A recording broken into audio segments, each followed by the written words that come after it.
Hello and welcome to another episode of Podcasting is Praxis. I'm Alistair, my pronouns are he and him. I'm Jamie, my pronouns are he and him. And I'm Rob, mine are he and him. Yeah, no David tonight, he's away doing David things, so it's just the three of us. We've got plenty to be getting through tonight though, so should we jump straight into the... Surprising news, breaking news. Yeah. I mean, in a way it is surprising, in many others it is emphatically not.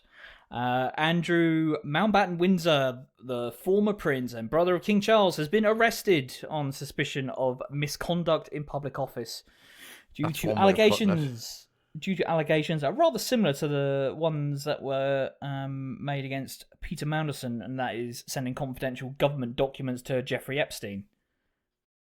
That man just loved a confidential government document, didn't he? Like, oh, don't we all? Couldn't get enough. That was his autistic special interest, was government secrets, and people were just like, you know what I mean? I've got to help my neurodivergent bestie out, you know what I mean? So, well, you know, Christmas Day rolls around, and you open all your presents, and it's like, oh, I hope these government documents pertaining to your role as a trade envoy in Vietnam and Singapore, these are the ones you like, aren't they? No, not those ones. I want the others, but anyway. Yeah. Also, I want, as a point of order, I'm not having this like the former principal shit. Like, right, okay, like, you know what I mean. I was raised in the glorious British education system to believe that these cunts have magic blood full of like or some shit, and that makes them better than everyone else. And so he is still a prince unless they gave him a fucking transfusion before they arrested him, right? Those are the rules. Are you saying that you can rob anyone of blood of royal status if you just drain all their blood out of them? Yes. I think that, yeah. I mean, that's why there are no royal Draculas. Yeah, he only made it to count. That's true. He never. So, these documents were revealed to have been sent in 2010 after Epstein's emails were released by the DOJ, which had been gathered as part of their investigation into Epstein before his suicide.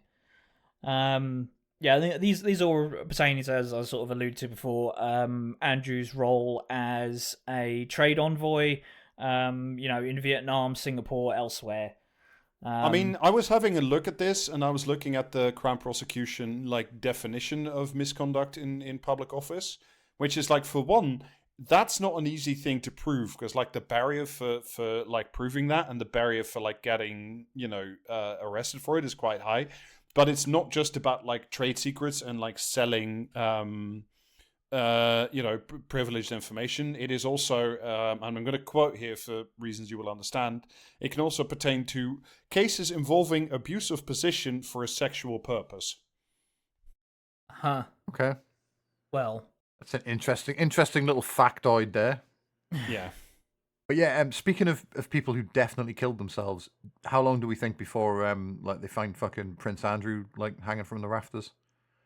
Because, not to get conspiratorial or anything, but if you thought that the world's wettest man was a risk to you and your paedophile mates, and you wanted him to have an accident, this would be the perfect way to go about it, right? Because everyone would buy that fucking soft prick, you know what I mean, off themselves rather than face time in jail. Yeah. You know what I mean? And so if I'm just saying, if MI5 directed by the fucking Yanks were wanting to off a member of the royal family, this would be the way to go about it, right? Do you know what I mean? Because nobody's going to buy a hunting accident or anything. You know what I mean? Or that he slipped and fell into his pile of cuddly toys and broke his neck or something like that. You know what I mean? But fucking just slipped in the jail all of the shower stuffing spontaneously erupted from the stuffed toys and clogged up his throat. Yeah.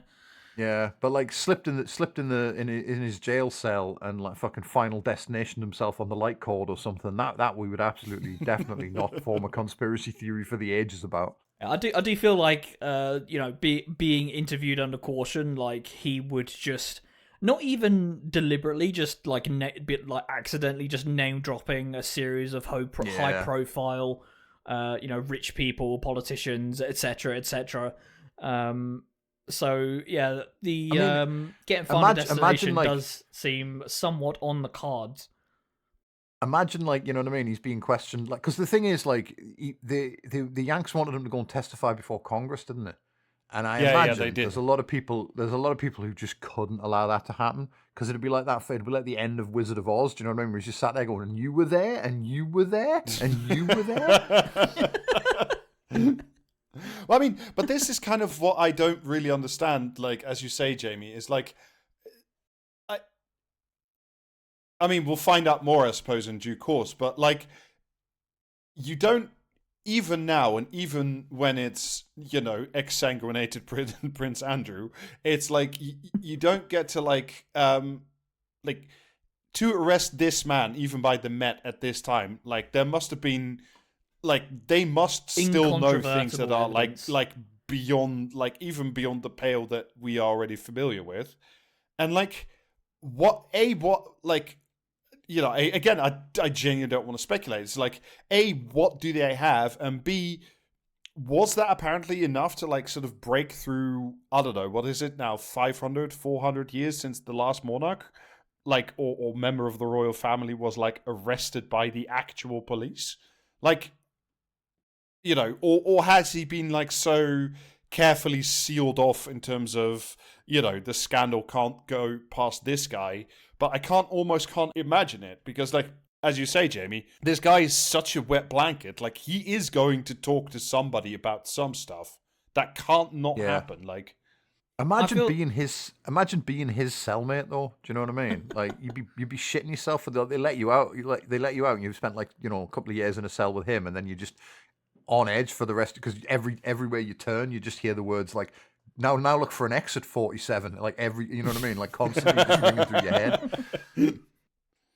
It does seem that Charles is deploying Andrew as a countermeasure. The royal family in general has just been getting such bad press now at this point for 15 years. Like, there was a little interregnum where it wasn't so bad in between, like, all the Diana shit and obviously Andrew. So yeah, taking this opportunity to try and show that the royal family is in fact able to take accountability, and certainly is not simply a rich and powerful gang that leeches off the state without consequence. Yeah, I don't think it'll work, though. I think once they've shown weakness like this, like, do you know what I mean? People will be fucking just suing a lot of them, Yeah. Like, but like, is Prince Andrew going to have to testify? Are we going to be able to read testimony from Prince Andrew about this, like, I fucking doubt it. Caution or whatever? Like, yeah, I don't think so. I think like fucking Labour will pass a new law for like secret fucking evidence or some shit like that, Like, he's allowed to just turn up in court with his head in a box, and like only one person at a time is allowed to put like an ear trumpet to the box to hear what he's saying, and they're not allowed to write any of it down. Or some, like, you know what I mean? Some shit like that, because just he's allowed to testify, but like the records are only kept on like fucking the French internet, so we can't look at it. Do you know what I mean? Or something like that. Well, we'll be able through the Trump portal crimes. If that thing ever goes up. That honestly, I can't wait for like the fucking, you know what I mean, for that to just. I was going to say, like, for the data breach that's going to affect that, but the Yanks, we're not tracking anything. Yeah, fuck off, you're not. Come on, you know what I mean? Like, nobody believes that. Like, can't wait to find out what every fucking British Baz is wanking over on, like, you know what I mean, on there. It's gonna be nightmares for fucking weeks. That, like, isn't it? Maybe they're just trying to compile a new Epstein file to distract everyone, right? Like, yeah. Oh, you all love leaks of badly typed emails about underage girls, do you? Well, here's like your dad's Facebook. Well, I mean, if your dad gets arrested, he can't post anymore. Then like fucking Mark Zuckerberg will just walk into his account and keep posting grot. So like, I don't know if how much like fundamentally changes about all that. That's what they were waiting for. They needed that technology. Right, now they can like put Prince Andrew in a cell and kill him, and just use it like a Facebook account to keep pretending he's alive. Like, Facebook just keep posting to maintain the illusion. Hello, Smithers. I love being alive. Charles put out a statement that was really boring, and I'm not going to read it out, but basically, the law should proceed as normal, and all the other shit. Yeah. There's nothing untoward going on there, like. So Rob, I know you said earlier. Remember when the royal family in a tunnel? Yeah, that was pretty fun. Yeah, that was wild. That shit, like, wasn't it? Yeah, just the imagine, like, you're Prince Andrew, you're like being transported to prison, and all of a sudden, in like a Fast and Furious twist of events, it's like you're just surrounded by white Fiat Unos, and all of a sudden you can't remember anything when you get like to the witness box. Yeah, Emily Maitlis coming the other way, like dragging a giant safe behind her. So yeah, Rob, I know you were saying earlier that misconduct in public office can also include using your position for, sexual favours, essentially. But it is notable that pretty much every news outlet is referring to the sharing of the government documents rather than anything else that Andrew is previously alleged to have been involved with Epstein. Like, the whole thing about that picture of him and Virginia Giuffre. Him denying having knowledge that the photo was even taken, and then emails emerging saying that Ghislaine Maxwell was like, cool picture that you had taken with her today. Yeah. What were we supposed to believe there? That, like, you know what I mean? Oh, I thought it was a haunted mirror. Do you know what I mean? Like, fucking just give it over. I didn't think they were taking me picture. Like, there was just a really, really good portrait artist there with an easel. Maybe that's like genuinely like how they style their way out of this. Like, they just seal it off and only talk about like him like handing over, I don't know, some fucking, trade files to Outer Mongolia to like Jeffrey Epstein, and then just like not touch anything else. It's either that or they kill him. Like, those are the two options, I think. Like, do you know what I mean? Because it's just that thing, though, isn't it? Whenever you're watching like a gangster film, and they're always like, "There's that guy can't do time." Like, do you know what I mean? He needs to be killed before he gets anywhere near the penal system. It's like if ever there was a guy that you could not trust to like keep his mouth quiet in prison, it's this fucker.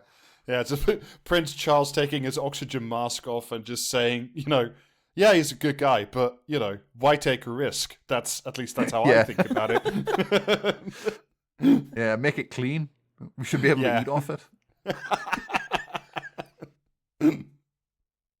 And some of the other journalism surrounding Andrew and his arrest have been referring to this as like a slow descent into disgrace, rather than just having been a continually morally disgusting human for what? Yeah. To the public's knowledge, at least like 2 decades at this point. Andrew still the Queen's favourite right up until her death. What was that? What was that? 12 million quid that she gave him to pay off one of Epstein's victims. The royal family have always only ever been reactive to the actions of Andrew once they've reached like a critical mass in the press, rather than taking any kind of proactive measures before bad headlines get unignorable. Yeah, it's got to be pretty fucking galling for them, though, hasn't it? Because the royal family has survived for centuries as an institution where they were allowed to do, checks notes, whatever they fucking wanted. And now, you know what I mean? The time rolls around when it's finally your turn to be like fucking the king, and everyone's yelling at you because your brother is a fucking and so on, and it's just like, and your son keeps explaining to the press that you are all a bunch of monstrous racists. Yeah, it's like okay, but you know what I mean? I didn't want any of this shit. I just wanted to like eat swans and like shoot at peasants on my weekends. I didn't, you know what I mean? Like, please don't make me behave like a normal human being. I don't have the training, like just. It's got to be devastating for the fucker. Yeah, did Emily Maitlis and her 2 TV movies cause Andrew to get arrested?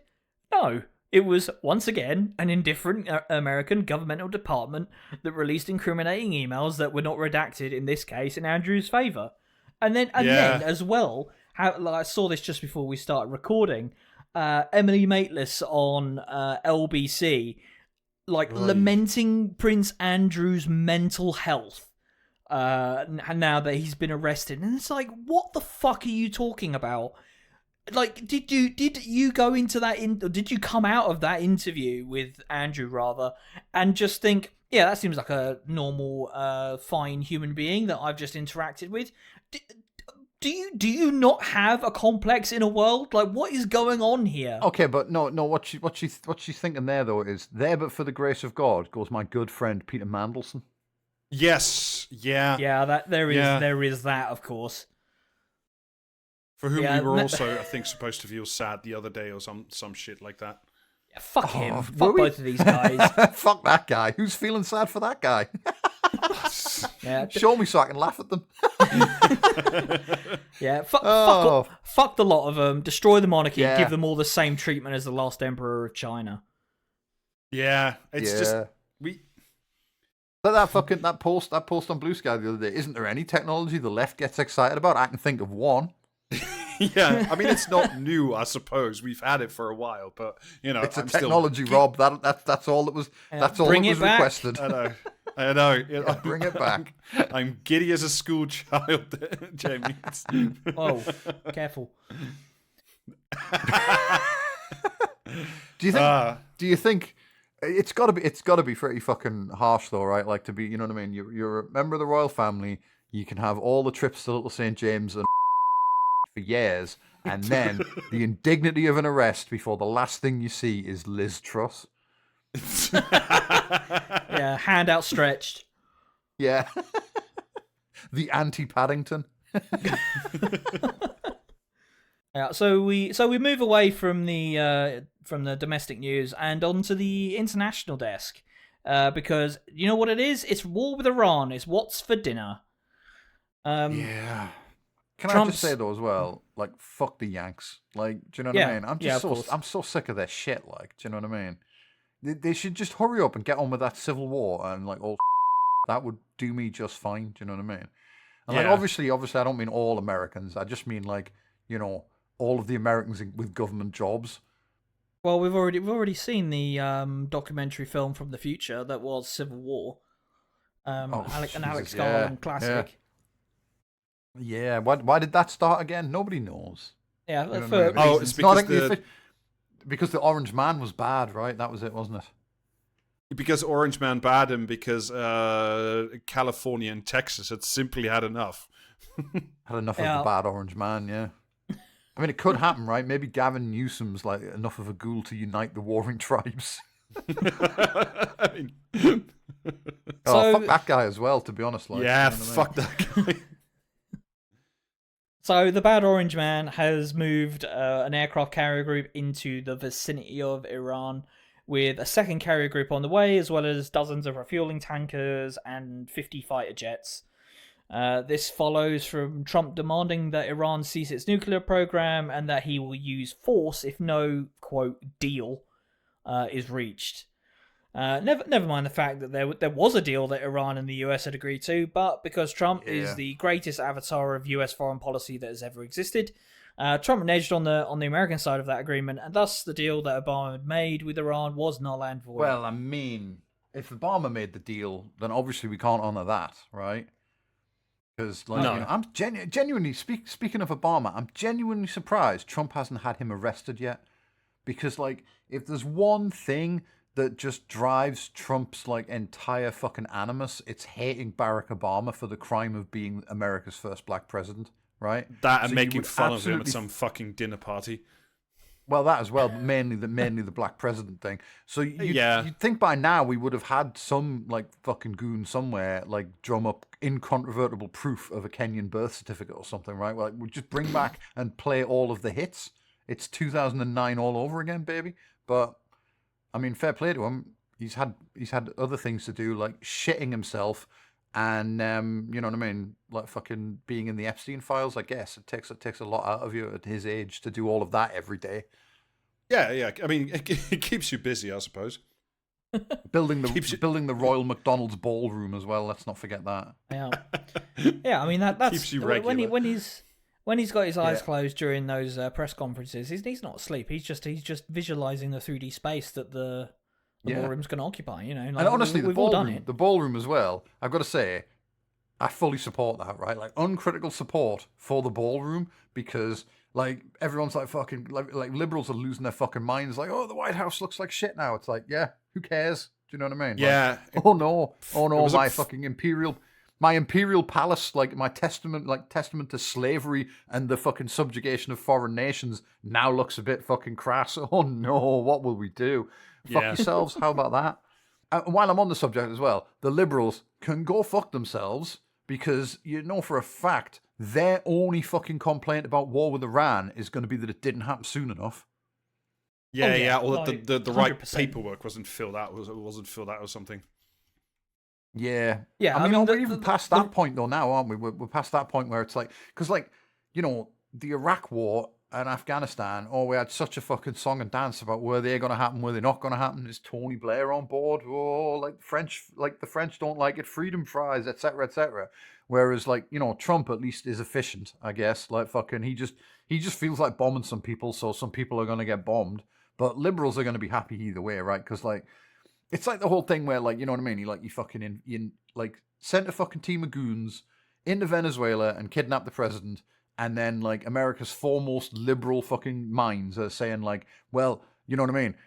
The only problem there was that, like, you know, really, you should have, like, you know, announced it beforehand because, like, you know, like, let's not forget that Venezuela is an evil communist state, and it's like, go fuck yourself, AOC. Do you know what I mean? Like, yeah, I saw that. Yeah, it's just like I also don't understand horrendous. why she does that shit. It's like, do you not understand that, like, you could fucking, you know, she's a go liberal. on stage at like one of the worst places in the world, literally like covered in the blood of orphaned Venezuelans, and like the Democratic Party would still try to set you on fire because they hate you and don't trust you. Yeah.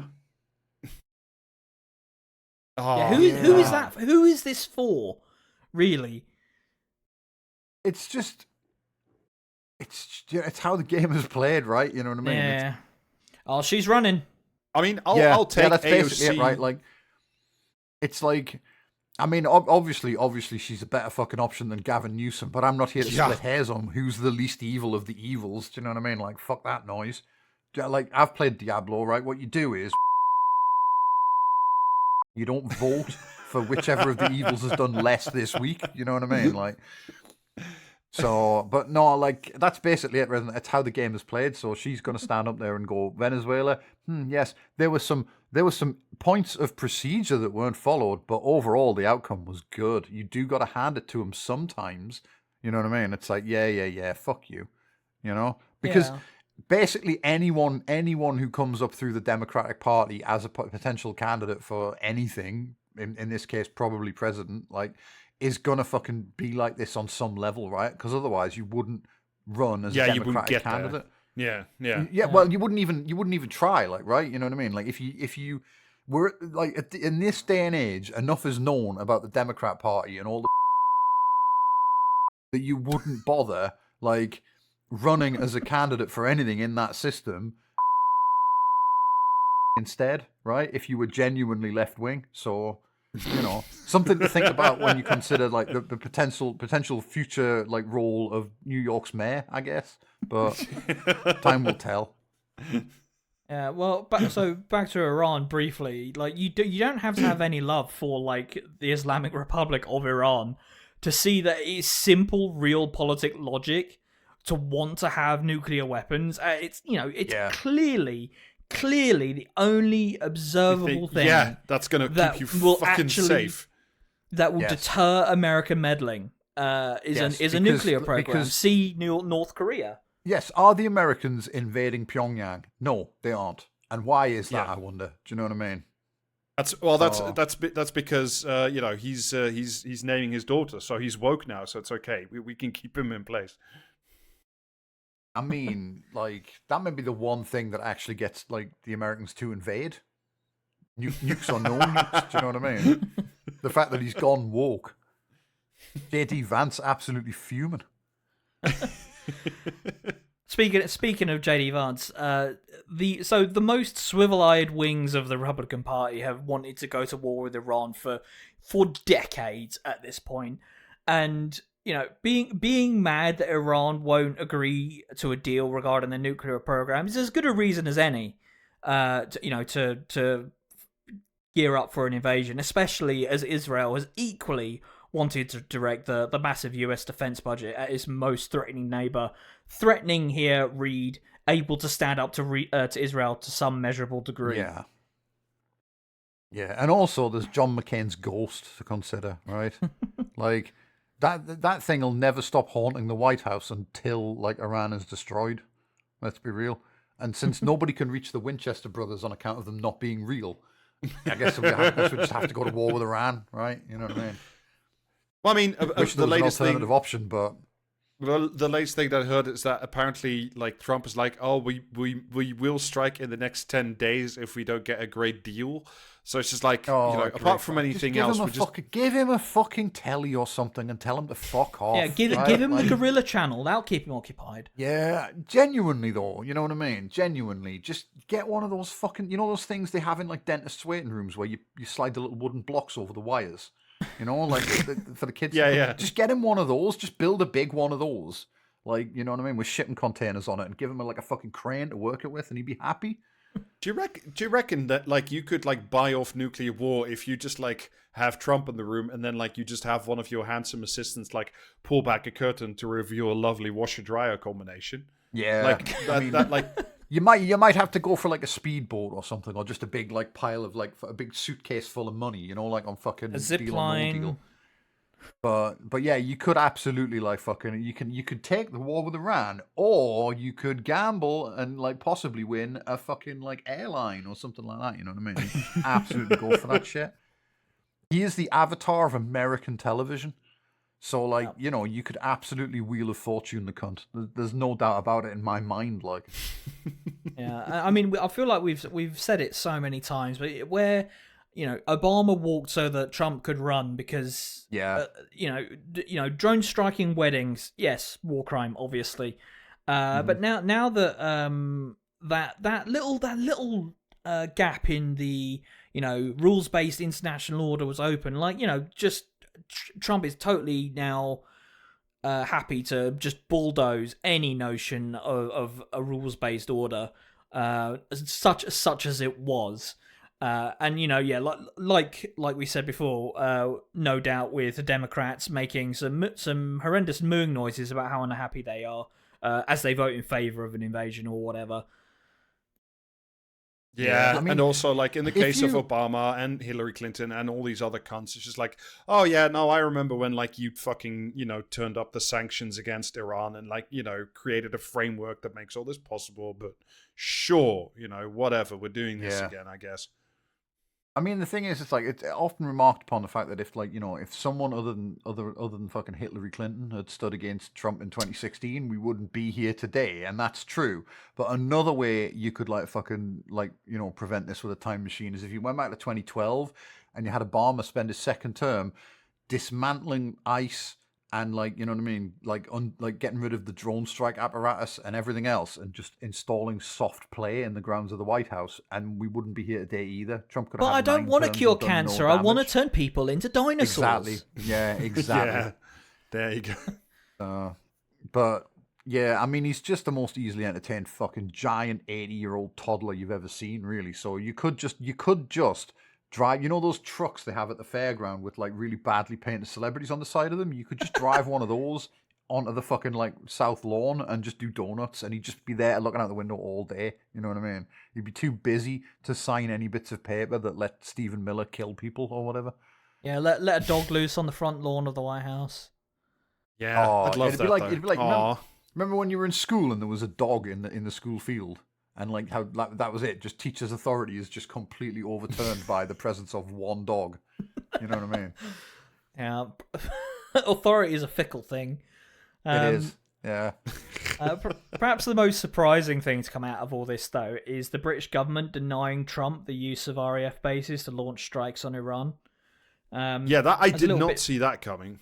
No, absolutely not. Maybe they're mad about the wank portal that he's opened for the British people. Yeah, imagine how long it took. Yeah, I have no idea how long it took Keir Starmer to enact the wanking license, and now it's just been undone. What do you think of the idea that the reason that the government didn't give permission for RAF base use was because the DOJ done in Peter Mandelson? That would be something else, wouldn't it? Yeah. Someone, you know what I mean? Like someone just turned up to check if the MOD was going to let them use the bases, and just, you know what I mean? Just suddenly see like a man, just like a Peter Mandelson shaped guy, just sprinting out of the building, trying not to be seen. You know what I mean? It's like he's still in there, just pulling the fucking levers of power, and you know what I mean? Like can't get rid of him. So I've got a little excerpt from the Times that I think is actually useful.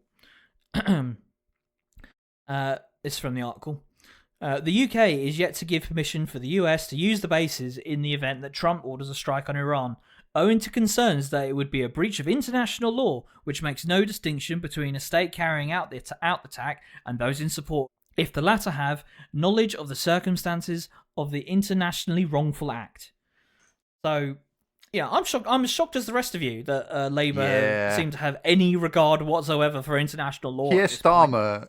We all talk about how Keir Starmer's like fucking useless and never learns any lessons, but he's learned not to go on LBC and say the Americans have that right, hasn't he? So that one lesson up as successful. It's not much, but you know, it's progress of a kind.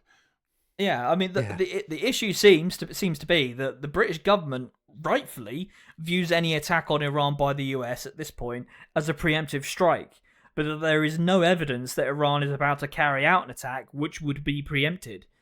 I genuinely think that like the consideration, just like I think they have had like internal polling done, and I think somebody said to Starmer, like, if you let the Americans use UK bases to do another set of war crimes, like you will drop -5%, and like fucking Clive Lewis will have the stomach to fucking coup you. I sincerely think that if they had a focus group that came back and said allowing the US to use air bases to launch strikes on Iran, if that focus group came back and said, yeah, don't do that, Luke Akehurst himself would turn up and personally set all of that focus group on fire. Because like, at what point in the previous like 18 months or whatever it's been since they've been elected, have they ever decided to do something or not do something based on how popular it would be in the polls? Just, it's especially when the thing in question is just being an obsequious little shit to Donald Trump and the US. I know, but I mean, maybe we've reached the tipping point now where like they're so fucking unpopular and Starmer is so fucking shit scared of everything. Like, you know, they had maybe it's as simple as it was Mandelson telling him to do it the whole time. Yeah. Jamie, the problem is now he can only get advice from Brendan Cox, so you know it's not as good anymore. Yeah, Brendan Cox and Steve Reed. Yeah, titans of genius. Yeah. So this denial is why Trump has changed his mind with regards to the return of the Chagos Islands to the Chagosians. And you know, Trump then lambasted Starmer for the deal with the Chagosians, which is like obviously very bad because the Chagosians deserve, you know, deserved justice of some fucking kind for what was it 50, 60 years at this point. I mean, see previous podcast, Yeah. Just absolutely outrageous.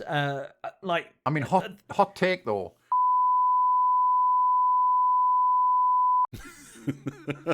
Well, the great thing about that statement is that we can cut around it easily. Yeah, I mean, it's good that the Chagosians are gonna get, well, by the looks of it, still are gonna get something with regards to the islands. But it wouldn't surprise me if, you know, I mean, it's Starmer, so like a U-turn being on the cards at some point in the next like 38 seconds, would not surprise me. But with that said, that's it from your international desk, and we move on to our main topic. This is an ad break on Podcasting as Praxis. This advert is for the Patreon of Podcasting as Praxis. On the Patreon of Podcasting as Praxis, you will get at least 2 monthly bonus episodes of Podcasting as Praxis, where we discuss lots of topics, including new types of guy, celestial boondoggles, monetising whale shit, and, reluctantly, Scott Paul. You will also be able to join the Podcasting as Praxis Discord, a place to talk with like-minded people about lots of topics, including new types of guy, celestial boondoggles, monetising whale shit, but not Scott Paul, and also, of course, Podcasting as Praxis. If that isn't enough Podcasting as Praxis for you, the Discord also includes a bonus channel where we post the bits that don't make the final cut of the episodes. Fans of both mediocre and bad podcasting have everything to gain by subscribing to the Patreon of Podcasting as Praxis. You will also no longer get ads on episodes of Podcasting as Praxis. £5 a month will get you all of that and maybe more at patreon.com/ you guessed it, PraxisCast. That's patreon.com/PraxisCast, the place where we sell Podcasting as Praxis. Shall we return once again to, the glory of the British Isles, and specifically this time to the lovely city, I should say, of Newcastle. You fucking better, yeah. Yeah. That lovely little country town. Yeah, that little hamlet, nestled in the fucking valleys, do you know what I mean? There's hardly anyone lives there. Yeah. At least you can pronounce the name right, I suppose. It's south of the border, Jamie. It's much easier. Yeah, what's going on in Newcastle? So, for tonight's main topic, what I wanted to talk about was a short little story that appeared in the pages of the Newcastle Chronicle, the Chronicle Live. I'm not sure if that's like a pure web-based only thing, but it's one of the local papers. No, the paper is the Evening Chronicle and the website is Chronicle Live. Okay. So this is a lot of what I'm going to talk about tonight is thanks to Daniel Holland, who's a local reporter. He's at Dan Holland News on Blue Sky, and he doesn't have many followers, but I was going to say give him a follower because I think this man may be, along with one other person, the last local reporter left in Newcastle, or the last person reporting on the council. That doesn't seem good. So follow that guy because his work. I couldn't do this episode without his work essentially. So a couple of weeks ago now, Newcastle Council closed 2 small cafes it was running in Paddy Freeman's Park, which is basically a small park on the northern end of the city. And apparently, when I initially posted about this on Blue Sky, some people responded to it saying, "Well, this isn't like a massively deprived area. It's apparently quite a decent area." I had a brief look on Rightmove and Google Maps. It just looks like your average, not doing great but also not doing poorly area of a northern city. According to Daniel Holland, quoting why are they closing? The city is, quote, blaming a continued decline in their popularity and an increase in the running costs for these 2 small little cafes. Basically, according to the council, these 2 places are costing too much to keep them open. And, they have to close because Newcastle has budget cuts. And also, as a little sidebar, again, this was from a guy called @ComradeMorden, who replied to a tweet on the pod account saying that these 2 cafes are also the only public bathrooms within 15 minutes of, the park or in general. So British war on piss also continuing with this story. It's good to see. One of them has already closed. I think the other might have by now. But the 13 employees overall will be, quote unquote, given the chance to apply for other local authority jobs. But given the 2 cafes that existed in the area had now been shut, your skills as a barista or what have you, maybe surplus to requirement by the sounds of it. So this is again a little bit from the original article. Victoria Fife, a regular customer at the Exhibition Park Cafe, said its staff were shell-shocked following the announcement. She told the local democracy reporting service, "Whenever I go there are always families there. There are always groups of small children who have special needs. There are lots of elderly customers." So basically what's happening is 2 small little in-park cafes in Newcastle with a big focus on community. They organize like park runs, kids, elderly people. They are having to shut their door because, the council is insisting, they have to make things fair for taxpayers. All this will save the council a grand total of £200,000 a year. Oh my God! I mean, that's pretty much fuck all, really, isn't it? In terms of funding for a city that size. Also, it's worth noting that this park is like literally like directly opposite a major hospital as well, so it's quite busy like a lot of the time, I should imagine. Yeah, I saw people posting about this, and there was someone saying that like when you get to like the warmer months of the year, like it's basically queuing out the door if the weather's decent, and and the fact that this wasn't generating enough revenue to justify its existence just seems utterly ludicrous. Like, what are they expecting? Like I've seen pictures of at least one of these places. Like, it's a little place. Like, it's hardly like, Yeah, it's not like hundreds of square meters. Yeah. It's just look like a nice little cafe, and like, just the ever expanding and encroaching logic of the neoliberal state just cannot have a third space that is not privately owned. Yeah. I mean, it's like the council owns the park, so it can't be costing them like a huge amount of money. But presumably, do you know what I mean? If they close both of these, someone can open a Costa just like around the corner, and that'll like do better. Or maybe someone wants to open a Costa just around the corner. Like, maybe there's. I'd imagine the hospital has its fair share of like Costas, right? And they're probably like not happy about having to compete with like a much nicer place across the road in the park. It's unbusinesslike to let that place be run for much less money by the council, because that's unlike fucking it's anti-competition or something like that, right? I'll give you a competitor. I'll give you the line from at least the local park service. This is a spokesperson quoted in the article. "We love our parks, and we recognize that the cafes bring additional value to our park users. Values like a bathroom and a place to hang out and do park runs, whatever. Yeah. But however, their ability to generate income needed to cover their costs is heavily impacted by the weather, seasonal demand, and increasing operating costs. Given the pressures we face as a council, it would not be acceptable for us to continue to run these venues at a loss." Mm-hmm. Yeah, and also it's upsetting Subway, who, like, you know what I mean, need to make money in the hospital. Let's not forget. Well, I mean, the first thing, right? I had a quick look. So Newcastle has, give or take, about 300,000 people living in it today.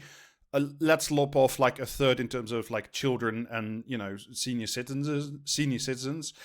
I'm gonna roughly assume there's like 200,000 adults who could pay taxes. So these two cafes, if you're like this is a taxpayer savings thing, cost every taxpayer, like council taxpayer in Newcastle, about £1 a year. So like you're not exactly like saving people enough money to go on holiday in Mallorca, are you?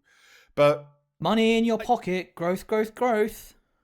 Yeah, but the thing why I wanted to talk about this, apart from that like this is another one of these little tiny community spaces that just gets like swept into the dustbin, is like what I want to talk about is like, again, this sort of these, because I don't know the exact reasoning, because I couldn't find like the specific budgets and like the line items that like the council's claiming. I don't know how they got to this £200,000 thing, but what I can tell you is that like over the last few years, like Newcastle Council parks are in increasingly like difficult financial positions, as is the council itself. So like I can't say whether or not this is like Costa Coffee having word with someone in the park service, or whether or not it is genuinely like a sort of last minute desperate move by the council to once again stave off bankruptcy. So like what I wanted to talk about is this cafe into like in relation to like the larger issue, returning again to like a topic that we've covered on previous, but like of council funding and how it impacts like actual communities, like these two little fucking cafes that just like provided a nice space and again a public bathroom for some other people, for just people being people in a park. So the first thing I think we might want to ask ourselves at this point is like, why was the council even running these cafes in the first place? Because like loads of the times these are all like, they're mini costas or they're outsourced or there's some private, person in there. Well, essentially why that is because the council had to take a large number of parks and park assets, including these two little cafes, back into council-run control after 6 years of all these things being run by a charity which was called Urban Green. And when Urban Green went bankrupt, the council had to take the parks and everything else back into its own hands. So right. I mean, that sounds good to me. Yeah, so... it does. Yeah, I mean, it's ridiculous that it was run by a charity to begin with. Why is a charity running something that should be run by the state? Good, it's back in state hands. Oh, whoops, we've closed it all because we can't justify this anymore. Incredible. Well, that's because when it was founded 6 or 8 years ago now, Urban Green was founded by the council to take park assets off their hands during a previous council bankruptcy strike. So this is essentially sort of a boomerang effect. I'll quote again from a different piece, again by Daniel Holland, shout out. The idea was, after years of austerity-driven budget cuts at the Civic Centre, a charity would be better placed to protect the city's green spaces, particularly due to its ability to secure grant funding that the council could not access on account of being a council. It was hoped that Urban Green would save the city more than £110 million over the course of a 125-year lease of the various park assets. So what happened was... 125 what years. the fuck, man? 125? What the fuck is it with, like, the British government and giving people a lease for, like, 10 millennium? Do you know what I mean? It's like fucking... yeah, just set up a charity, right? Yeah, we're aware of the length of the average human lifespan, but we don't care. We don't want these. We don't want to even fucking hear about these parks until, like, fucking the Emperor defeats the Dragon of Mars. Like, just fuck it off until then. You know what I mean? And then, like, it all like tips into a fucking like cocked hat full of shit. Like 20 minutes later, and everyone's like, "Oh, for fuck's sake!" Like, yeah. So like, what the idea was is like the council started Urban Green, or at least funded this charity with almost £8 million for its first 10 years of existence, and then essentially sort of like pushed the baby out of the nest and said, well, now you're a charity, so like you can find your own sources of funding, you can, get like people to donate to you, and above all, you can like apply for grants like fucking the British Lottery and stuff, like the big national grant giving organizations that give to charities but that can't give to councils. That was kind of the idea. However, instead of becoming self-sustaining, what turned out is that this entire plan was massively flawed because at the time of handover, because you have to remember this is already several years into the George Osborne-induced austerity cycles, these parks were already in terrible condition and in need of severe overhaul, repair, all that stuff. And that the estimates of commercial income, that was supposed to support the charity were severely estimated, not least because one of the key income streams for the charity was supposed to be live music events in the exhibition park. But those, were heavily restricted by the afterwards because people were complaining about the noise. Just like imagine for me, if you will, a man kicking himself in the balls over and over and over again. This is Britain. Yeah. I mean, I think, you know what I mean? If a British person complains about the noise of like a music venue or event or whatever, they should just be told to fuck off, right? That should be the boilerplate response. Because like I don't think I'm probably not alone, right, among the British people in being just fully sick of like fucking, you know what I mean, life getting worse and worse constantly, because anytime there's like a fucking bar or a club or a music venue or a fucking park or some kids like just fucking enjoying life nearby, British people immediately start screaming about the noise and get the council in to shut it down. And let's not forget the police, who are always super fucking thrilled to stick their oar in and make life worse for everyone in as many fucking ways as possible, right? Like if you buy a house next door to a pub or a bar or like a fucking, you know what I mean, like a music venue or whatever, you can buy a house next to it and then immediately start complaining that, well, oh, I bought this house and now I can hear people drinking. What the fuck? Yeah. And then the police will come around and be like, no, it's causing a nuisance. We better fucking tear gas everyone involved and burn it down. Do you know what I mean? Like, it's just the standard British thing, right? Like, you know what I mean? It doesn't matter what it is, but if anyone dares experience joy, the noise will anger the people nearby, and like, you know what I mean? The fucking government at some level will be invoked to put a stop to that nonsense. Yeah, we're placing you under arrest under suspicion of sparking joy. Yeah, I mean, basically, though, isn't it? It's like, you know, all right, sparking joy in public office.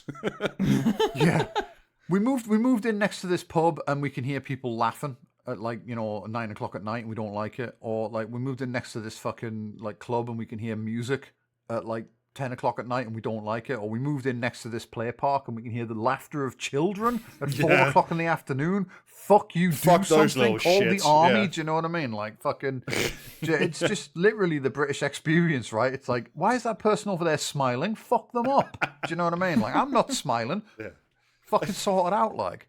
So apart from, you know, Britain, the other reason that British people just yearn for the equality of a mass grave. That's what it is like. Do you know what I mean? Just kill us all and pave the country, and finally we'll all be as happy as each other. Unfortunately, due to council budget cuts, we can't afford a mass grave, so we're just going to have to leave the bodies where they drop. Yeah, I will complain about the bodies and the smell though that I can smell from my new flat. I moved into a mass grave and I started complaining to the Yeah. council immediately. About this. My neighbours are like, you know what I mean? Call the police. My neighbours are decomposing rowdily. So apart from, you know, the general fact of Britain, the other factor that like severely hastened the decline and eventual end of Urban Green, the charity, was of course COVID, because the first lockdown starts about a year after the charity took over the parks, which means there were no events and therefore no income because nobody was allowed to socialize for like 2 years. Wait, didn't really feel like socializing. So I mean, was the music venue license removed before or after COVID? I'm not entirely sure of the timeline. I just do know that like both took place. Also, I'm gonna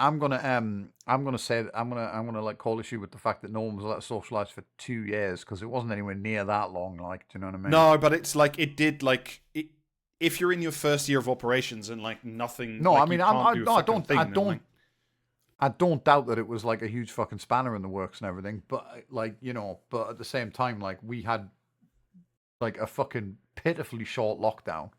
Like, yeah, we tried to do the whole public health thing. We decided we didn't like it, and the fucking chancellor decided that like he would pay people to go and spread the disease. So Oh yeah, that's true. that's how The that Superman that's how that thing went. did do you that. know what I mean? Yeah, little, like fucking dishy rishy, like fucking, you know what I mean? Like fucking eat out to help out, and it's like, yeah, that sounds like a great idea. Imagine if instead of paying people to go to restaurants to become so that people could create super spreader events, he'd actually just given money to parks so people could hang out in them. Yeah, what different, strange- what different strange world thought. that would have been.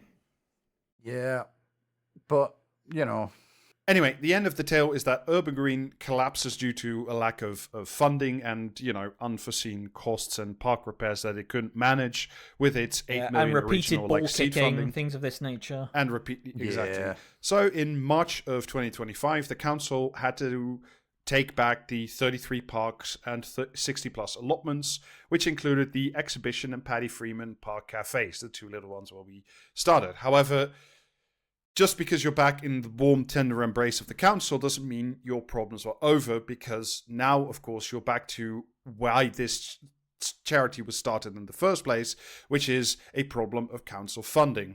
I'm quoting again from yet another piece by Daniel Holland. At the time of the original handover to Urban Green, the council had slashed its annual parks budget from 2.6 million in 2010-11 to less than 1 million. So, like, in the span of about 9 years, the Park Service has had its budget slashed by about 60%, which is, and that's, not by the good. sounds of it, that's not even in real terms. That's literally just, we have just completely slashed this budget. Yes. To it'll be less than a third of the equivalent, right? Yeah. But now the council says that a minimum of 1.5 million will be needed each year just to keep the parks in their current state, let alone make any improvements. There have been questions about how the council, which is poised to sign off on 21 million of new spending cuts next week, will be able to find that money, particularly that it will not be able to access some of the grant funding in the same way that a charity could. So, like, what is happening here is like the council having no money, like, sort of fired off these parks to a charity with, like, sort of it on a wing and a prayer, being like, well, maybe, with, like, lottery grants or whatever, you could become self-sustaining. They didn't. Having then to be put back in-house further compounded an existing council funding crisis. So because now we have because in that time between 2010 and 11, like, the statutory duties of the council have only exploded as people continue to get increasingly old, and PFI continues to bite. So yeah, it's going great. Yeah. So, like, I want to expand it outwards a little bit, and, like, the fact that this first budget hack at the Park Service comes in 2010-11 shouldn't surprise our listeners, because that's the first austerity year. This is George Osborne. This is the first Osborne budget. This is the first big cut into council funding, because they announced that central government, which, like, funds a huge chunk of council funding, that the central government would cut council funding by 26% between then and 5 years later, so 2015-16. The result of which, this is from a blog for the Institute of Local Government by an economist called Max Mosley, many consecutive funding cuts resulted in an overall 60% cumulative fall in funding between 2010 and 2019. Taking into account other sources of funding like council tax overall, the spending power by councils fell by a 25% on average over the same period. So George Osborne comes in, austerity takes hold, giant cuts are made, and a decade later, the spending power of any council, including Newcastle, is 25% what it was, despite having, like, a large number of new obligations placed on it, specifically to do with social care, SC&D and stuff. And also downstream of these reduced council budgets, I mean, as we were talking about a minute ago, the lag of the maintenance and the upgrades and updates to buildings, parks, etc., those continue to accumulate, and as each year updates and maintenance to things that are owned by councils just don't happen, that backlog, that gulf between what councils are able to spend and what they would need in order to get these things into a state that's even, like, just to get all the fucking bikes or whatever out of the local streams and whatever. It just, like, it's all bike now. There's no river. There's just bike and shit. That's it. That's all you've got. Like, to get rid of the bikes, that's £2 million a year. To get rid of the shit, that's like billions of pounds a year, unfortunately, apparently. But also, like, in terms of stuff like maintenance, it's not just like backlog. It's also when you don't do the small things because you don't have the budget. It's like if you don't put a new coat of, like, weatherproof paint on the bandstand in the park, then 3 years later the wood is rotting and you have to replace the bandstand. The whole bandstand. And that is vastly more expensive. So essentially, the thing is, right? Do you think that this or any other future government is going to do anything about this problem? Well, we'll get there. Do you think we're going to return to Thatcherism, where, like, you just let the bandstand fucking collapse, and if, like, kids play on it, then that's their own fuck. That's their parents' fault for not raising them to avoid bandstands or whatever. So long as they're not playing on the bandstand and listening to a series of repetitive beats, then that's fine. Yeah, that's basically it, isn't it? Like, well, there's been some announcements lately, which I want to come to in the end. But, like, so these council cuts were partially achieved by limiting in the first place how much councils could raise in taxes. They capped it at 4.99% per year. Like, no council could raise their taxes more, even if it was desperately needed. And because they were no longer able to raise taxes to where needed, this limited their ability to withstand cuts, as well as, in general, an older population overall, which needs more support and uses more council services than like a healthy 25-year-old, as well as, I was mentioning it before, the devolution of statutory services like child social care, which is, I remind you again, depressingly privatized, eats massively that was the point, surely.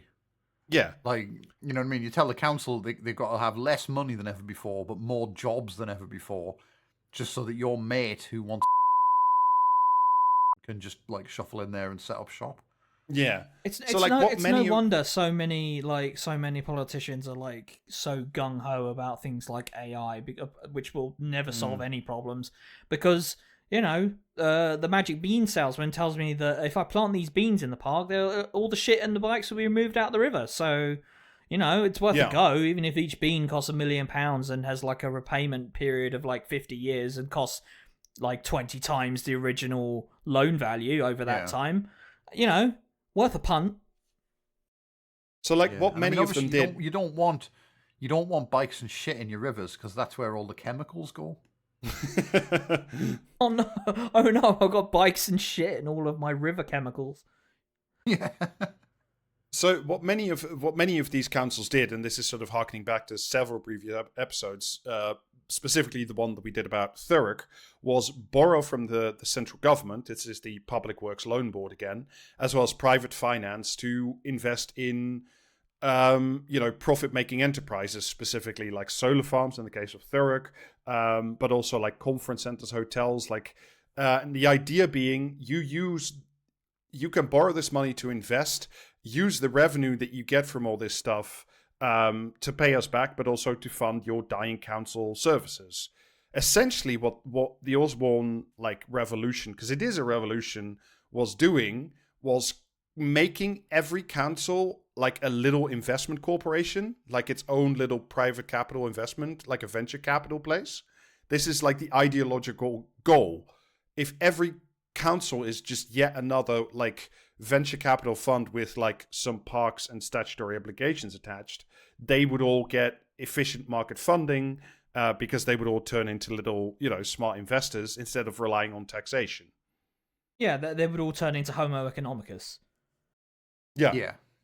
And I mean, the thing is, the obvious outcome of that, right, is that some parts of the council's job are not profitable. And those parts, they cannot be profitable. And those parts will inevitably fall to ruin and decay as you shrink the budget more and more to force councils to, fire all their staff and close all of their fucking, offices and put everything into an AI system developed by your mate from college. And you know what I mean? He makes out like a king. And yeah, the people of Newcastle or fucking anywhere else, they have to go without parks. They have to go without clean spaces and streets. They have to go without fucking social services and proper childcare and all these other things.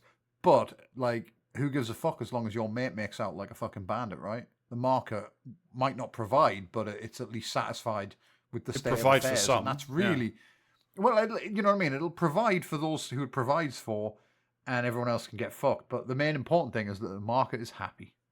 Yeah. So every single council budget is just a little footnote as to why capitalism and the profit motive is a death cult. Yeah. Yes.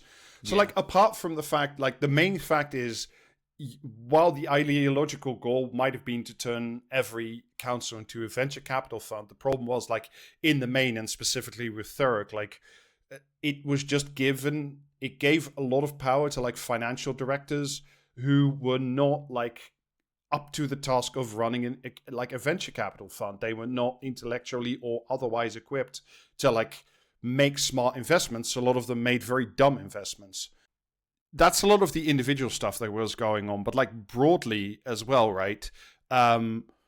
the other thing that they did is borrow a lot from central government. At the time, especially when, 2019 and during COVID, you had like 2% interest rates or 0% interest rates, but now it's 5%. So like your debt repayments are a lot higher because like the interest rate is so much higher. So this model of like making up for shortfalls in your budget by borrowing from the government no longer works because the interest rate is so high. So according to the piece that I read for Max Mosley, another council, Spelthorne Council, spent well over their entire budget on debt servicing because of the hangover from the fucking previous years.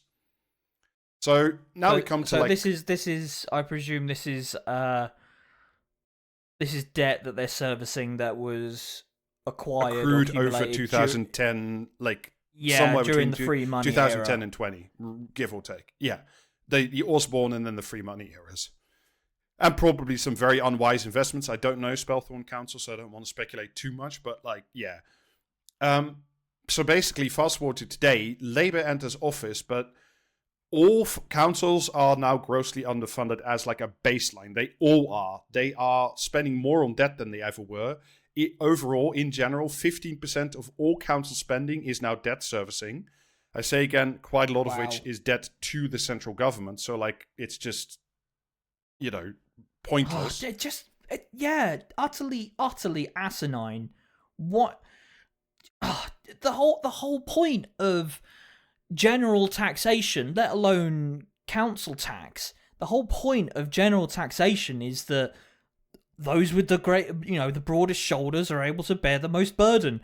And yet we have councils of areas that are extremely deprived taking on, it would seem, more or paying more than their entire budget on debt servicing. And some portion of that is going to be to the central government that should be funding them in the first place. Yeah. It's a totally fucked up system. The other thing is Labour, and with some exceptions we'll get to in a bit, has left this Tory rule about not allowing taxes to rise above 4.99% annually in place. So you can't even raise more taxation to deal with these statutory duties. You can't, and also a lot of places elected Reform, who immediately went in and started fucking tipping everything over to look for the secret woke DEI parades that they could slash the budgets even more. So, generally the common fucking theme of the last 50 years of British politics is nobody is coming to help, right? Yeah. So I read for this. I read a report about council financing from our good friends at the National Audit Office. Shout out. And I'm doing the Leonardo DiCaprio meme at the moment. Overall, some of their broad conclusions are things like 42 councils, I think just in England, because the Scotland and Wales are devolved. So this is about 1 in 7 councils in England have, quote from the report, received exceptional financial support, with 30 receiving support to balance their budgets in 2025-26. What this means is the central government has to find financial support to keep these councils going, because otherwise 42 of them might have already imploded this year. It would have happened already. It would have happened in the past.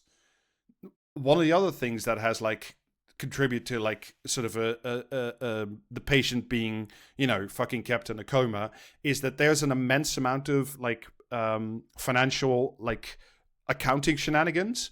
Essentially, one of the main ones is that the government is currently allowing councils to keep some expenses, specifically the ones to do with SEND, special needs in education for kids, off the books. This is called through a statutory override instrument. Essentially, they're saying when you do the fiscal year books, you are allowed to just ignore all the money you're spending on SEND.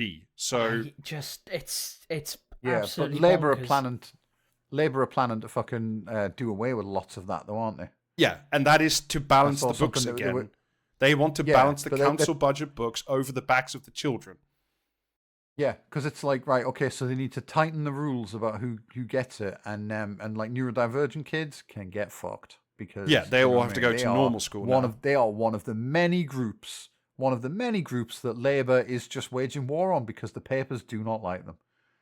Yeah, and essentially, like, in an abstract form, Labour, like, apart from ideological reasons, right? Labour is waging war on kids with special educational needs because if they don't, then, like, a significant portions of councils will have to file for bankruptcy this year, next year, and the year after.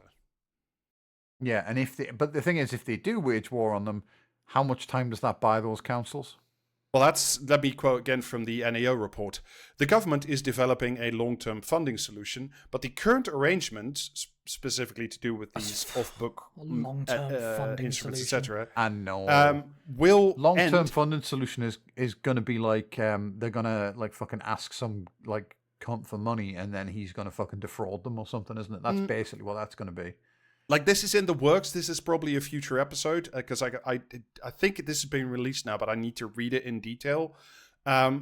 Is like, if the current funding arrangement ends and doesn't get, renewed in March 2026, so, next month, 43% of councils in England are at risk of issuing a Section 14 report, effectively declaring bankruptcy if no action is taken.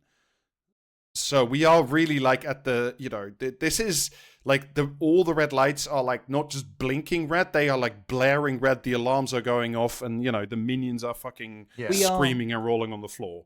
We're at that bit in, the Chernobyl disaster where the reactor has gone to like 1 megawatt and it's all about to fucking kick off. Yeah. The thing is though, this is what happens, and I am aware that I sound like a fucking broken record because, do you know what I mean? I like, you know what I mean? By correctly identifying the problems with this cursed fucking nation. But this is what happens when instead of running a country based on what works, what has been proven historically to do well, the reason we have councils and don't just have a big fucking t-shirt cannon that shoots wads of money out of London at the rest of the country is because, that was determined to be a useful way to do it. But, the people who run the country, fucking Rupert Murdoch and those cunts that own the fucking, the other newspapers, they don't know any of this, right? Because all they know is, fucking have money, print newspaper, eat hot chip and lie. So, they don't like the way any of the country is run and they want it changed. Do you know what I mean? It's so they'll just put some shit in the papers about how the councils are woke and they're banning bar black sheep every fucking year until we all die. And the government is successive governments are just all too happy to try and win favor by dancing to the tune that is being played. And it's why everything in this country is so shit and so fucked and has no fucking indication of ever getting better.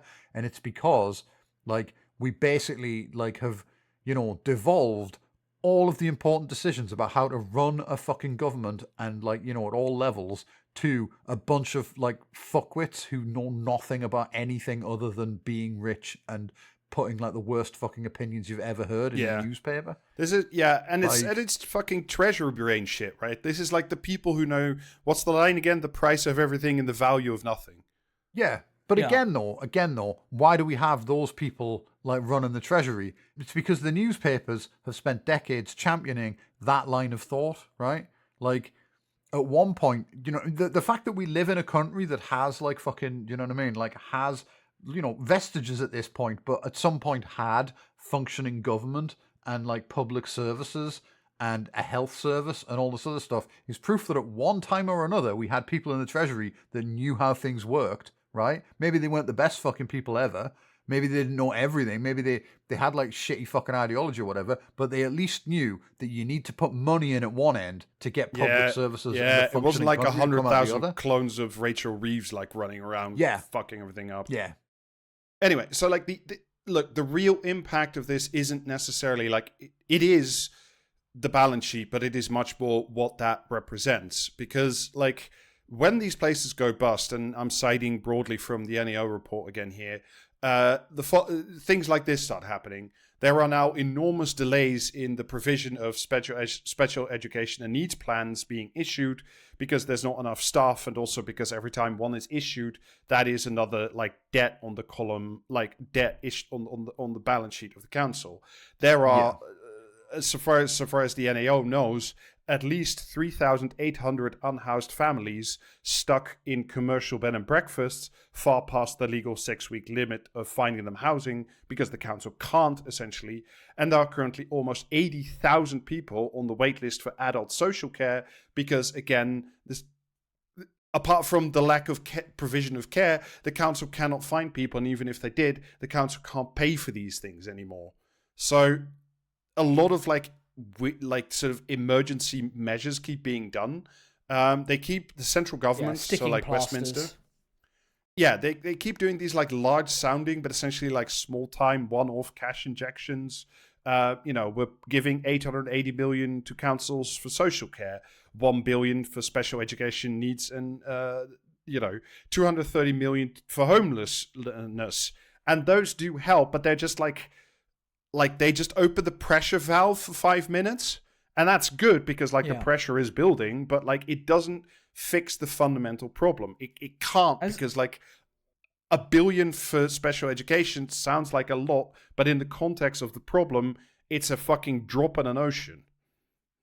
There's also the difference between a capital cost and an operating cost, right? Like these are continuous things that are going to need continuous funding. Yeah, it's not like these councils have been so busy putting in a really swanky swimming pool with like all the slides you could possibly imagine, and accidentally spent like £1 billion on it rather than spending it on SEN needs.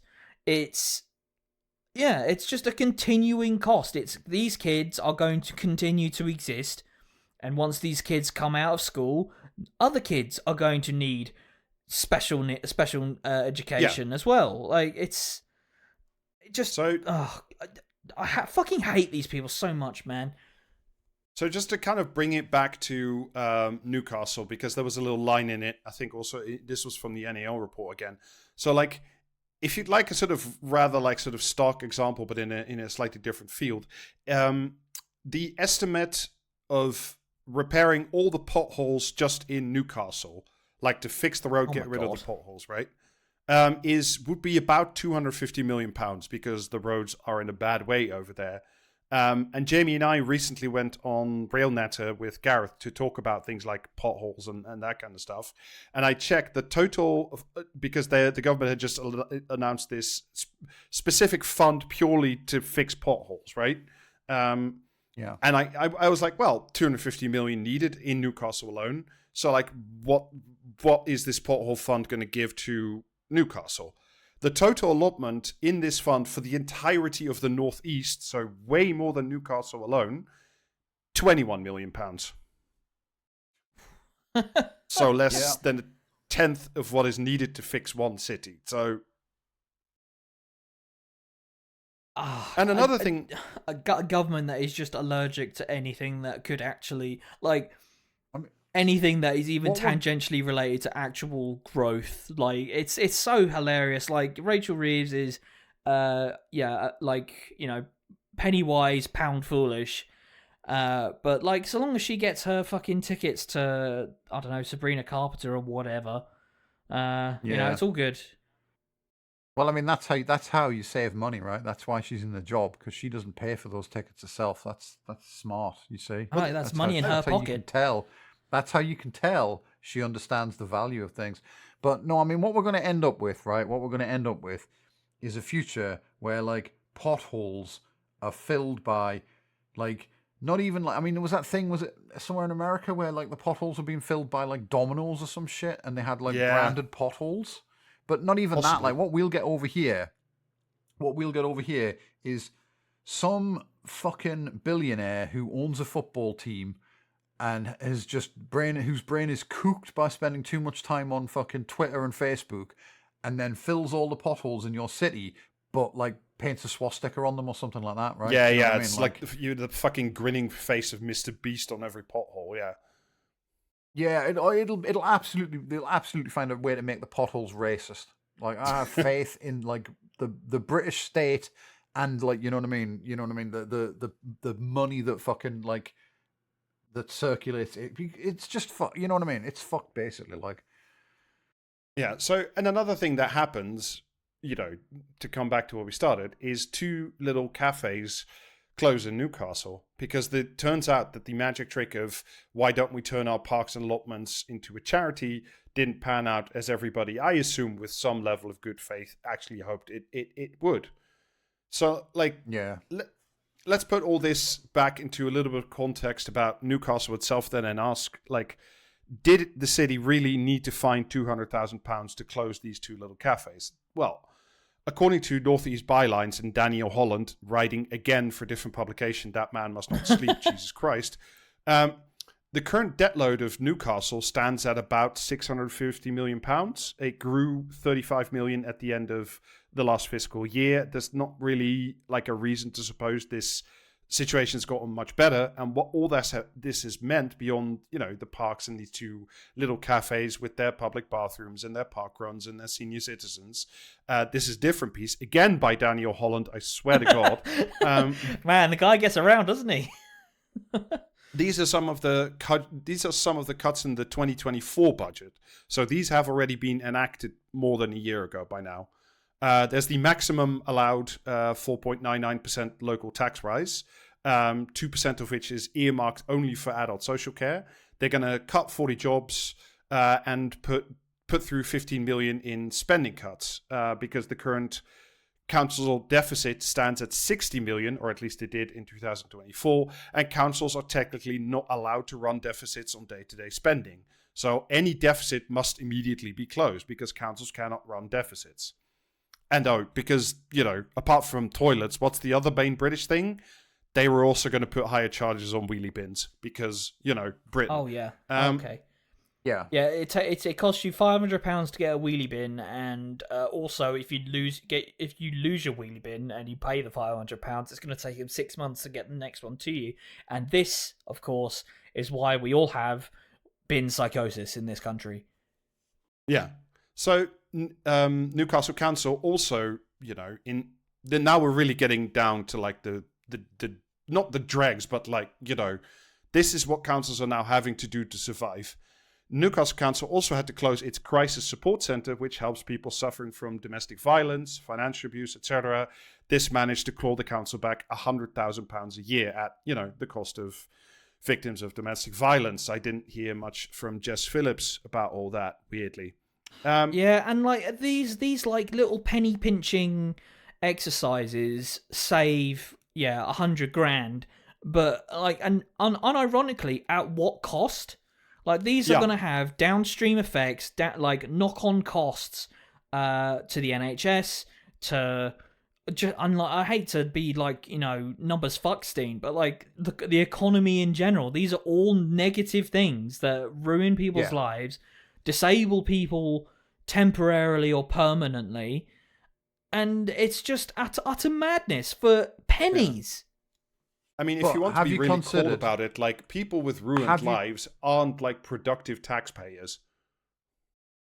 But have you considered, right, as we used to say on Peace at Home, second order effects are fake and gay. So I'll give you a few more things and then we'll move on, because I do think it is important to sort of get to look at what they cut before they took these two little cafes. They also did cuts to supporting independent schemes, which provided access to basic items such as beds and cookers to people in poverty. They cut that budget from £450,000 to £100,000. They removed the intensive family intervention team, which worked with families whose children are at risk of being taken into foster care, which is another episode all on its own. They reduced the subsidy for the city's school meal service by just over £500,000 and charged schools an extra 50 pence per meal, also to just like keep our heads above water. This is taking money from the schools themselves. Yes. Which are already horrendously cash strapped. Yes. This is a quote from council leader Nick Kemp. I'm not sure if he's still in position. Sadly, after 14 years of austerity, there is no more low-hanging fruit left, and many of the decisions we have taken to balance the budget have been painful. And look, I don't know, does Newcastle spend every penny of its budget absolutely correctly? I don't know, but what I do know is like, I'm going to presuppose a level of like decency and goodwill to council leader Nick Kemp and the other people who did this budget. After 14 years of having to hack everything apart because George Osborne was a fucking demon, what is left to cut? You know, and it is this shit. It is the 2 little park cafes. It is, you know, the intensive family intervention team. It's all this shit. So did any of this help? Right? That was 2 years ago. Well, here's the proposals for Newcastle's budget 1 year later. This is the 2025 proposals. Well, it's another 4.99% increase in council tax, i.e. the max again. Another 75 jobs need to go. There is another jump in what they see as the prospective demand in social care specifically, both in terms of demand and because of inflation. And they are having to cut staff in the council contact center and, quote unquote, using AI to work smarter. Yeah. Sounds and about like, right. To wrap this up, right? Because like this is how you get the closure of 2 small cafes of like, did they really cost £200,000 a year combined when, you know, they were having their own sales of coffee and cake and I don't know, maybe 50p to use the bathroom, whatever. Like, I doubt it. I don't know. I couldn't find like their actual budgets, right? So I don't know. But this ongoing disaster, which has been a disaster since it was started in 2010-11, can only essentially be reversed by reverse engineering the cuts that Osborne made, and then sort of backfilling back to 2010, which will cost Christ knows how many billions, but like many, you know. But Labour, of course, like hasn't done this. This is a piece by Richard Moss in the BBC. Local authorities in the region had hoped that Labour's fair funding review could bring an end to 15 years of budget cuts by offering extra help to deprived parts of England. But while some councils have gained, others have seen little movement. And even some of the winners said the extra costs, such as national insurance rises and the impact of SEND provision, had wiped out any benefit of even the fair funding review before it got underway. So, like, Jesus Christ. Labour's plan at best, seems to be like a series of, you know, plasters on a shotgun wound.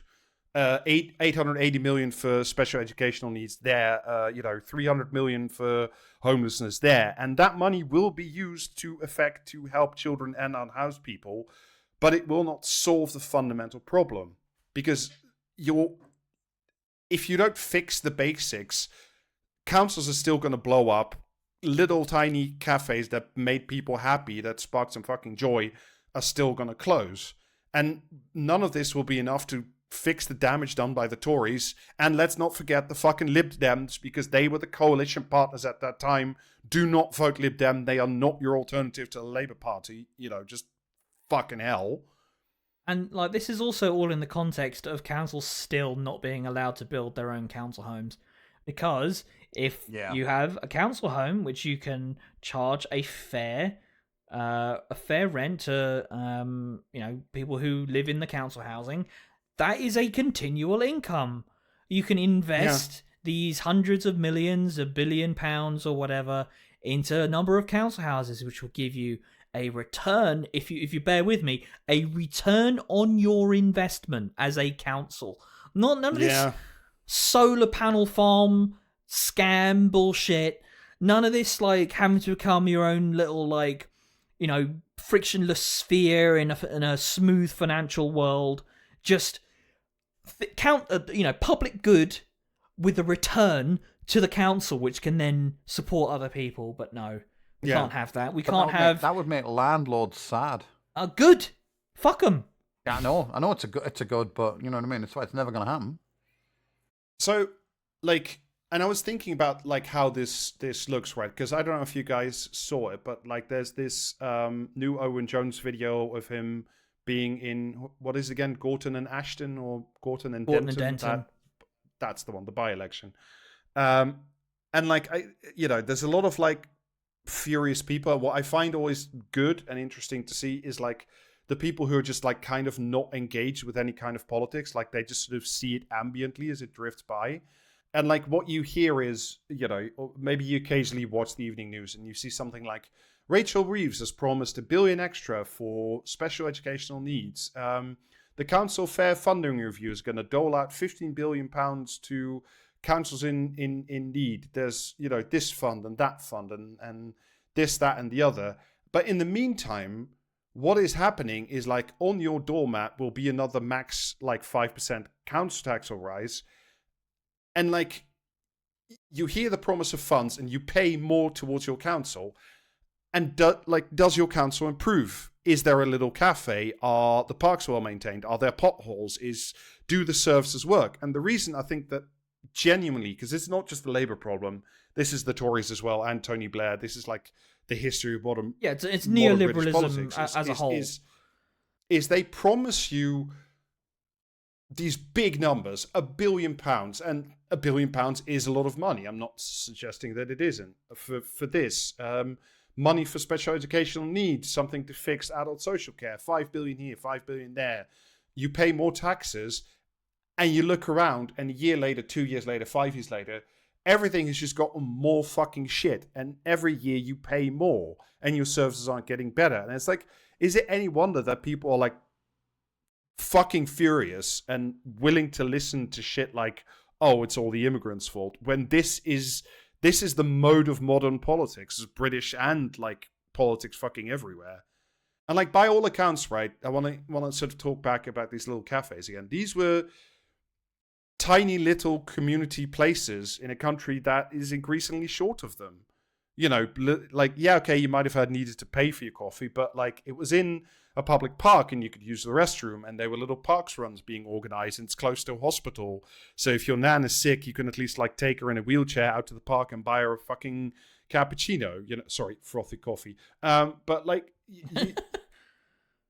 how do you create a society? How do you maintain a society? How do you create a better world if you keep destroying the small places where societies take place, where those form? Fucking skate parks for teenagers, or little park cafes, or, there was another, I didn't have time to get to it, but there was another piece that like youth centers in deprived areas are essentially, there's a piece in The Guardian, quote unquote, a black hole in deprived areas. It's like, how, if you want a society, and Keir Starmer keeps talking all this bullshit about like, what is it? Like, a country that you're proud to grow up in and happy to grow old in, whatever is that line, he keeps trotting it out. It's like, if what you do, if the end result is you telling people more money is on the way, but in the meantime the park run no longer exists and you can't buy your nan a fucking coffee anymore while she's in hospital, or say again, the war on piss continues, you are so right to be fucking furious. Yeah, I mean, like we don't live in a country that is governed by people who want people to lead happy, productive lives. It is a country. I'm gonna say company then. Well, you're not wrong. Potato. Yeah. Governed by people who are only interested in maximizing returns to private industries, and that's it. That is the only thing that matters. That is the only growth that this fucking decrepit ideology is interested in maintaining. And trying to make councils into their own little, gaggle of fucking shareholders or whatever, it's just a complete non-starter because, stocks aren't real, they do not exist, but the fucking toilet in your local park is real and sadly does not exist. No. Yeah. And like the logic of capitalism and the logic of neoliberalism don't care whether or not your place is lovely and livable and has a park run and has good services and a fucking, public library. They don't care. If your locale, if your community doesn't generate a return of some variety, it simply can get fucked and doesn't deserve to live. And like this, long time ago now, 325 odd episodes ago now, episode 78. God, don't say that. I know. We phrase talked it like about that. this happening. Yeah, we talked about this exact process happening to the fishing industry and all these old seaside towns, if you can remember as far back as all that. This has already happened. This process is already much further advanced in, Clacton-on-Sea or northern fishing towns, and it is coming now for, the core of the imperial court, the big cities, Newcastle. You cannot have capital flighty all over the shop versus places where you actually want to fucking, grow up in and grow old in. Fuck you, Keir Starmer. You cannot do this. And if nothing else, like, apart from the human aspect, this shit, right? This is how you get fascism. It's also how you get communism and leftists, if it's done correctly.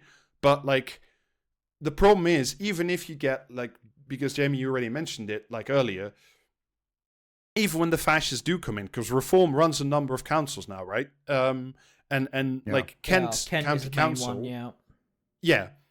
As you were saying, Jamie, they went in there expecting that there were hundreds of billions being spent by Kent County Council on pride flags and DI initiatives, but there isn't, because there isn't any money not in Kent County Council, because they've already had to scrap all the DI programs to fund adult social care. They're all in the same straitjackets.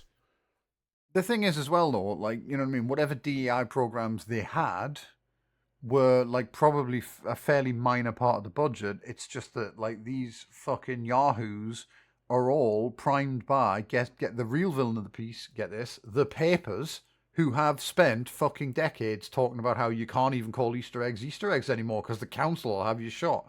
Do you know what I mean? Like, basically, like, fucking every single Reform councillor has just been mainlining, like, fucking Richard Littlejohn articles for decades and genuinely believes there is a pink mafia running, like, every level of British government, and they're gonna get in there and they're gonna overthrow the fucking, like, the secret gay regime that spends billions of taxpayer money on, like, fucking, do you know what I mean, painting goats pink so that there'll be more homosexuals around or some, like, you know what I mean, whatever completely, like, fictional fucking shit they've read in the fucking Sun or the Star or whatever that week. You know what I mean? It's always been. It's like you can't say Bar Black Sheep anymore. You can't say Merry Christmas anymore. You can't call it an Easter egg anymore.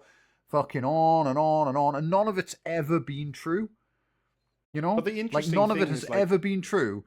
But these fucking fascist pricks, like, know nothing else, because, like, if they had to reckon with the idea that the papers were telling them were telling them, like, fucking, like, just any old shit they fancied, then they'd have to ask what was really the problem with their lives. You know what I mean? And the problem with their lives is capitalism. But they already, because they read the fucking paper, do you know what I mean? Because they read their favorite paper, and their favorite paper tells them, like, grr, lefties, they're the cause of all the problems. They're bringing in 20 billion immigrants a day, and they're the ones that are causing all the problems. It's Sharia law everywhere, except this 10 square feet you're standing in right now. Do you know what I mean? Like, literally everything that's not in your field of vision this very second is just, like, it's you know coming what I mean? to get It's Sharia law. Yeah. It's Sharia law. It's everywhere. When you turn around, the Sharia law moves behind you, so you can't see it with your own eyes. But trust us, it's there. Do you know what I mean? So you can't see it with your eyes. It's Sharia law in disguise. Yeah. And the thing is, we don't have time to wait for this to all play out and for these, like, fucking people to get the reality check that they need. Well, this is, like, you know, the way they've getting into local government, and they found out that there isn't actually, like, you know, Kent Council doesn't actually have a Sharia law division that is telling people not to call them Easter eggs, right? Like, but we don't have time for that to happen everywhere on a national level, because we'll all be dead, right? Like, the country will collapse, and we'll all be like fucking, do you know what I mean? Like, road warriors fighting for the last, like, fucking piece of bacon that the island will ever see, or whatever. You know what I mean? We're not gonna have, like, bread, and we already don't have clean water. But, like, you know, it's gonna get worse, right? Society is going to fucking collapse. under the weight of like all of this bullshit. And the people who have orchestrated it and benefited from it for all these years will just fuck off to America or somewhere and be fine. And we, like, whoever survives in Britain will have to build a new society from scratch. And, like, you know what I mean? While dealing with, like, fucking, you know, exploitation from America, from Europe, from wherever. And when if we ever do finally get to a functional society again, the rich will come back and fuck it all over again. Like, British society was probably better off in the fucking Victorian era, because at least then some of the millionaires were local and would fund a park because they had to look at it out of their fucking mansion window every morning. Whereas now, they all, like, you know what I mean? It's like 12 fucking families and they all live in London, and that's why London has buses that run and everywhere else can go fuck themselves. Yeah, I can't top that. We'll end the episode right there. Thank you for listening, and you can support us if you want to on patreon.com/praxiscast, and you can buy merch at praxiscast.tmail.com. Something streaming ? Twitch.tv/praxiscast. Sundays at 6:30. Maybe not usually. this Sunday. So possibly not this Sunday. Maybe not this Sunday because we're recording something, right? Something. Anyway, yeah. Speedway. Stick your head out the window, and if you hear someone whisper "Podcast Against Praxis," it means we're streaming later that day. Yeah. Exactly. You know, when podcasting as praxis tells you it's raining, it's your job to look out the window and tell us we're full of shit. Yeah, to go to twitch.tv/praxiscast. Anyway, thank you very much. Bye-bye. Bye. Bye.